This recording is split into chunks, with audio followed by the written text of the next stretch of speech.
ఇది చాలా important message to all students.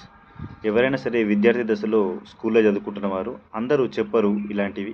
నేను మీ ముందుకు వచ్చిన చెప్పడానికి. మీరు అందరు ఫోన్లు చూసుకుంటూ కూర్చుంటారు కదా, సరే మీ ముందుకే వద్దాం ఫోన్ లోపల అని చెప్పేసి నేను వస్తున్నా. ఎవరైతే స్కూళ్ళలో చదువుకుంటున్నారో మీరు మీ డేట్ ఆఫ్ బర్త్ కానీ, మీ యొక్క ఇంటి పేరు కానీ, మీ యొక్క క్యాస్ట్ కానీ, ఏవైనా సరే ఒక్కసారి డీటెయిల్స్ ఒక విధంగా నింపితే అది అన్నిట్లలో ఒకే విధంగా ఉండేటట్టు చూసుకోండి. ఎందుకంటే ఫర్దర్ మీరు 10th క్లాస్ పూర్తయిన తర్వాత మళ్ళీ మీరు క్యాస్ట్ సర్టిఫికేట్ తీసిన, ఇన్కమ్ తీసిన, రెసిడెన్స్ తీసిన, ఏదైనా సరే దాంట్లో ఫర్ సపోజ్ మా ఇంటి పేరు వచ్చేసి మార్కప్పు, నా పేరు వచ్చేసి రాకేష్. దీన్ని మీరు ఏం చేయాలంటే ఇది 10th క్లాస్ సర్టిఫికేట్లో కూడా అలాగే రాయించాలి, మార్కప్పు రాకేష్. ఓకే, ఇంటి పేరుతో సహా తండ్రి పేరు కూడా మార్కప్పు వెంకటి. మీ ఇంటి పేరు కూడా ఎలా ఉందో అట్లా మొత్తం పూర్తిగా రాసుకోవాలి.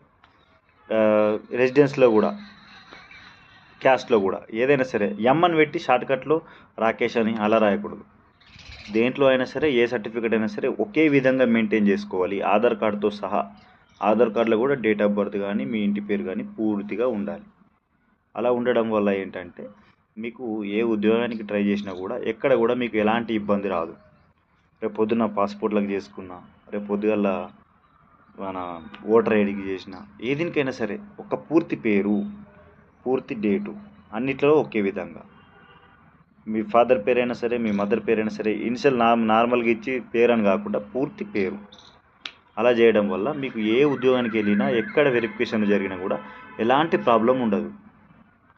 ప్రతి దాంట్లో లైసెన్స్ కావచ్చు, ఓటర్ ఐడి కావచ్చు, ఓకేనా, రేషన్ కార్డు కావచ్చు, ఆధార్ కార్డు కావచ్చు, ఎనీథింగ్ మొత్తం ఒకే విధంగా పేర్లు పెట్టుకోవడం వల్ల మీకు ఎలాంటి ప్రాబ్లమ్స్ రావు. లేదంటే చాలా అనేక రకాలైనటువంటి కారణాలు ప్రాబ్లమ్స్ రావడం అనేది వస్తుంది.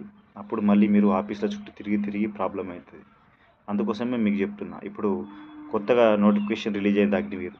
దాంట్లో పాపం ఆధార్ కార్డులు డీటెయిల్స్ సరిగ్గా లేక వాళ్ళకు అప్లికేషన్ తీసుకోవట్లేదంట, రిజెక్ట్ అవుతుంది. దానికి మళ్ళీ అప్డేట్ కావాలంటే 1.5 మంత్ కావాలి. ఇక్కడ నోటిఫికేషన్లు పూర్తిగా వస్తుంది. ఎలా మరి వాళ్ళ పరిస్థితి? మళ్ళీ వాళ్ళు సమయాన్ని లాస్ కావాల్సి వస్తుంది. సో అందుకోసం అని చెప్పేసి ఇప్పుడు సమయం ఉన్న వాళ్ళందరూ కూడా ఇప్పుడేం అవసరము ఎందుకులే అనుకోవద్దు. ప్రస్తుతం ఉన్న ఫోటోతో సహా ఆధార్ కార్డు అప్డేట్ చేసుకోండి. మీ ప్రస్తుత అడ్రస్ కావచ్చు, ఇంటి అడ్రస్ కూడా ఇంటి వాళ్ళందరూ ఒకే విధంగా ఉండాలి. ఇంటి అడ్రస్సు, మీ పేరు, మీ డేట్ ఆఫ్ బర్త్ ప్రతి ఒక్కటి ఒకే విధంగా ఉండేలా చూసుకోండి. అప్డేట్ చేయించుకోండి ఆధార్ కార్డ్ సెంటర్కి. అవి మీకు ఫ్యూచర్లో ఉపయోగపడతాయి.